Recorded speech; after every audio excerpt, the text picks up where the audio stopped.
you know how many minutes there are in a day? 1,440. Do you know how many hours there are in a week? 168. It's interesting to me that rich people cannot buy more hours. Scientists cannot invent new minutes. You cannot even save time to spend it on another day. You've got a little time today, you say, well, I'd like to save it up for tomorrow. You can't do that.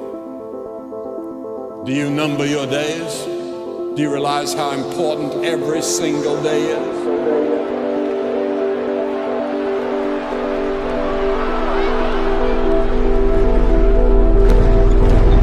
It all comes down to this moment for Super Bowl 42. That day, we were the underdogs. It was a game many thought was over before we even played. Unless the Giants can come back here, the undefeated Patriots are poised to make Super Bowl history.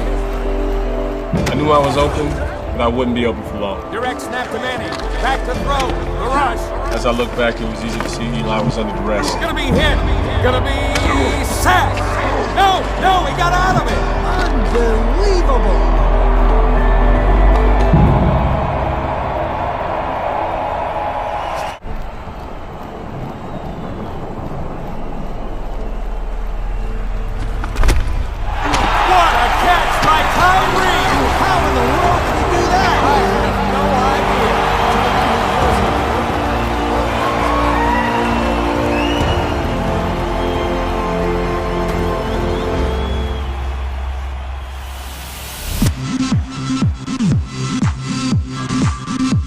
The New York Giants drafted me in the 6th round of the 2003 draft, and it was everything that I was looking for, and I just enjoyed every moment of it.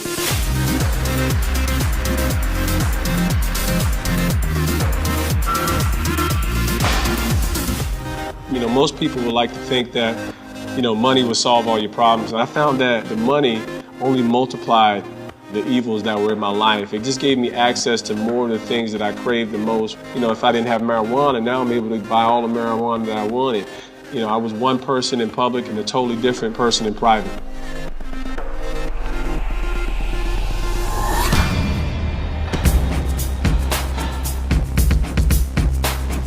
My struggles with alcohol were a lot more than just having a good time and getting wasted and laughing away.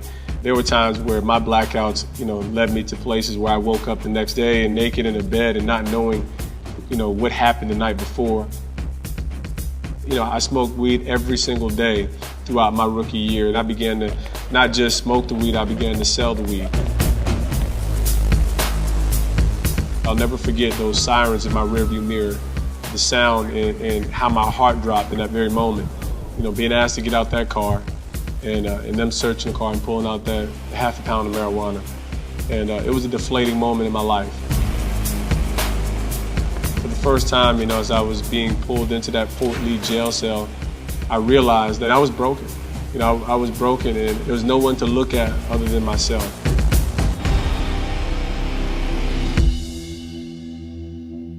When I was in that jail cell, I realized I'm 24 years old, NFL Special Teams Rookie of the Year, New York Giants Rookie of the Year, and I had ruined it all.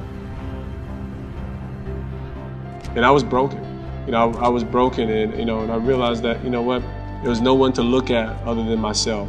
And at that moment, nothing else mattered. I just knew I needed something more. I just cried out in desperation and just said, God, all I know is I need you.